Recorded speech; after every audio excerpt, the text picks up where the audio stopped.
상공에서 바라본 풍경으로 섬 전체에 나무가 빼곡히 서 있기 때문에 내부를 알기 어렵습니다.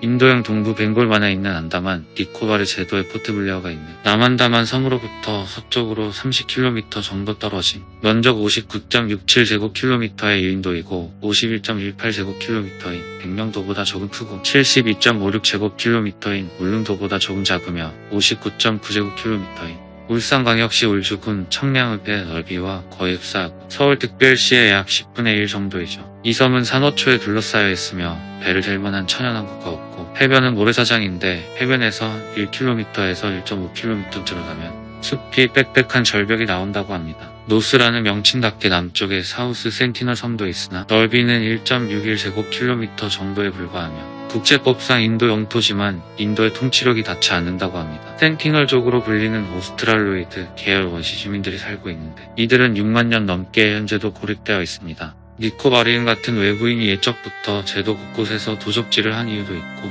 식민지 시절 영국군이 제도에서 벌인 무력 시위, 특히 모리스 비달 포트만이 이끄는 탐험대가 1880년에 여기서 6명을 납치했는데 면역력이 떨어진 노인 부부는 병사했고 4명의 아이들에겐 선물을 줘서 돌려보냈다고 합니다. 이 사건은 노스 센티널 아일랜드의 원주민들에겐 큰 트라우마가 되었기에 외부인을 극도로 배척하게 된 것이죠. 즉, 이 대영제국 시절 사건으로 부족 내에서 섬 바깥에서 온 자들을 절대로 가까이 하지 말라는 식의 이야기가 대대로 구전되어 내려온 것으로 보입니다. 인도 정부는 꾸준히 조사팀을 보냈는데 첫 방문은 1967년에 이뤄졌으나 원주민들은 정글 속에 숨어버렸고 1970년과 1973년 재방문 때엔 화살을 쐈다고 하죠. 1974년에 안다만 니코바르 제도 사람들을 다룬 내셔널 지오그래픽 다큐멘터리 끝 무렵에 해당 섬에 출입을 시도했는데 두어 명이 이를 발견하여 이내 열댓 명이 나와 환호또는 과시형 춤을 추면서 제 키만큼 큰 화살을 쏘았고 게다가 2.5m가량의 창이나 작살 같은 화살이 나오고 이것을 발사했다는 내레이션이 나오죠. 외부인들에게 공격성과 적대감을 표출하며 무엇보다 현지 해양경찰이 항상 철통 같은 경비로 비인과자의 접근을 강력하게 막고 있다고 합니다. 세계에서 방문하기 가장 힘들고 미스터리한 섬으로 잘 알려져 있죠. 그런데 그해 어느 날부터 선물을 해변에 지속적으로 놓고 건들가 원주민들이 상당히 호의적으로 변했다고 하며 특히 현지에 없는 코코넛과 바나나, 철조각을 좋아했다고 합니다. 인도 정부의 조사팀과의 신뢰가 충분해진 뒤 1991년 연구자 트릴록 네스 펜디트가 속한 조사팀은 섬에 상륙해 28명을 무장하지 않은 현지인들과 만났고 대화하고자 이들 역시 옷가지를 거의 벗었죠. 묻지마 공격으로 조사단들의 진입을 거부하고 내쫓던 옛날에 비하면 장족의 발전으로 이 조사는 1997년에 종료됐으며 이 사람들의 문화와 언어를 세밀히 연구하는 데까지 실패했고 그저 어떻게 사는지만 간단히 조사했다고 합니다. 이때 섬을 방문한 사람들은 드물게 이 섬을 찾아가서 안 죽고 돌아온 외부인들이라고 합니다. 이렇게 취합된 이들의 생활상은 농업 개념이 없어 해산물과 물고기가 주식이고 숲에서 멧돼지나 큰 도마뱀들도 가끔 사냥해 먹는다고 하며 또한 저초된 배의 잔해에서 철을 채취해 화살 쪽으로 쓴다고 하죠.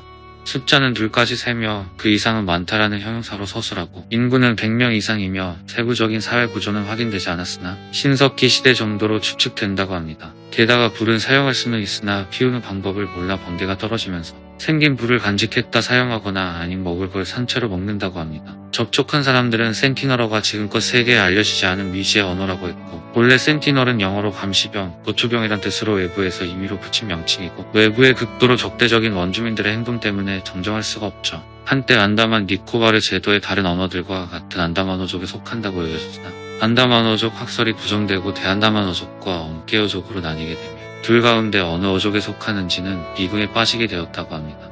다만 그 호의는 과거의 조사단 한정이고 외부인에 대한 적대감은 여전하고 2004년에 발생한 남아시아 대지진 당시에 이 섬도 빽빽한 정글 때문에 크지는 않지만 다소 피해가 있을 것으로 추정돼 조사를 위해 헬기를 보냈으나 여전히 제 키만한 화살을 쏴대는 통에 자세한 피해 내역 조사나 구보를 포기하고 알아서 복구하도록 방치해버렸죠. 그래서 인도 및 니코바르 제도 자치정부는 더 이상 센티널족에 대한 접촉과 간섭을 추구할 의지가 없다고 2005년에 공표했습니다. 1896년엔 영국령 인도에서 인도인 탈옥 수만 명이 뗏목을 만들어 탈출하던 도중 이 섬에 다다랐는데 이후 원주민들에게 살해당하는 일이 있었죠. 1981년에는 섬에 16,000톤급 화물선 프림로저호가 호주에서 출발해 방글라데시로 화물을 운송하던 중 사고로 노스 센티널 섬 인근 해안에 좌초되었는데 이 배에 탑승한 31명의 선원들은 죽임을 당하지 않고 헬기로 무사히 구조되었으며 선박은 그대로 해안에 남겨졌고 섬의 북서쪽 끝에 있으며 해수를 할 이유도 없어 녹이 승체 현재까지도 방치되고 있다고 합니다. 선원들을 구출할 때 상기한 인도 조사팀처럼 우호적인 방식으로 구조 작업이 진행되었고 배가 처음 섬에 좌초되었을 때 섬의 원주민들은 나룻배를 제작하여 무기를 들고 호시탐탐 선박을 노렸으나 거센 파도로 인해 접근하지 못하였고 선원들도 파도가 너무 거세서 구명정을 띄우지 못한 채 배에 발이 묶이고 말았죠. 이후 선장의 구조 신호를 받고 구조대가 출동하였고 여러 시도 끝에 선원들이 구조될 기미가 보였는데 때마침 썰물에 맞춰 센티널족들이 접근했고 이때 구조에 투입된 작업자들이 챙겨온 바나나를 보이고 싸울 의지가 없음을 통보하자 화물선에 올라와 별다른 이해를 안 했고 선원들이 모두 구조된 뒤 장장 18개월 동안 센티널족들은 방치된 프림로즈호에 월 2에서 3회씩 방문하여 금속을 모아갔다고 했는데 이로써 센티널족이 금속의 가치를 이해하고 수집한 금속으로 무기 등을 제작한다고 추측할 수 있죠. 2006년 1월 26일 술에 취한 채 불법 어획을 하던 48세의 순데르 라즈두크와 52세 폰디트 티와리의 배가 이 섬까지 떠밀려갔는데 이를 본 원주민들은 하던 대로 이들을 바로 죽였고 시체를 회수하러 온 인도군마저도 이런 식으로 거부해 돌아왔죠. 인도군이 무력으로 진압하려고 하면 얼마든지 제압하고 시체를 가져올 수 있었으나 이는 세계 인류학계의 비판 및 인권 문제로까지 비화되기 때문에 그러지는 못한 것으로 보이죠. 다만 원주민의 공격에 인도군의 사망자가 발생할 경우 정당한 교전으로 사살하는 건 문제가 안 되지만 애초에 그러지 않게 조심한다고 합니다. 또한 섬 주민들이 항공기의 소음에서 스트레스를 받는다는 주장이 제기되었는데 실제로 하루에 이 섬 위를 통하는 항공기만 해도 100대가 녹는다고 하며 하지만 본인들이 교류를 거부하니 스트레스를 받아도 호소할 수 없는 문제가 있습니다. 2018년 어느 날 엘라베마 출신의 중국계 미국인 선교사 존 앨런 차우는 노스 센티널 아일랜드 소식을 들었고 센티널족에게 선교를 하기 위해 가위와 축구공을 가지고 인도로 갔고 이미 한번 노스 센티널 아일랜드 상륙에 실패했지만 그해 11월 어느 날에 지역 어부들을 매수해 인도 해군의 경계망을 피해 몰래 섬에 다갔고 섬 근처에서 인도 어부들이 진입을 거부하자 혼자 카약으로 옮겼다 노를 저어가며 기어코 섬에 들어갔죠. 차우는 당연히 상륙 예상 지점을 뒤지던 원주민들에 걸렸고 마주치자마자 화살 세례를 받고 그대로 붙잡혀 목에 밧줄이 걸려 끌려다니다가 사살되었다고 합니다. 그가 남긴 일기의 마지막 부분인 11월 16일 기록에 주님, 이 섬은 사탄의 마지막 요새입니까? 이 섬은 당신의 이름을 듣지도 못했고 들을 기회조차 갖지 못하는 곳입니까? 다 기재되어 있는데 결국 사망한 원인은 무리하게 선교를 한 자기 자신이니 여론은 자업자득이라고 표현했죠. 인도양 안다마너족인 센티널족들에게 남아프리카의 코사오로 대화를 시도했고 심지어 그가 들고 있던 성경에 센티널족이 화살을 쏘았으나 또 방문해서 사망했다고 했다고 합니다. 당연히 죽을 생각까지 하고 갔음이 명백하게 밝혀진 상태이죠. 인도 정부는 시신 수습에 따르지 않는 센티널족과의 충돌을 피하고자 인도 경찰은 난처한 상황 속에서 그의 입도를 도와준 어부들을 잡았고 미국 정부도 부족민에게 살인 혐의로 책임을 묻지 않는다고 밝혔죠.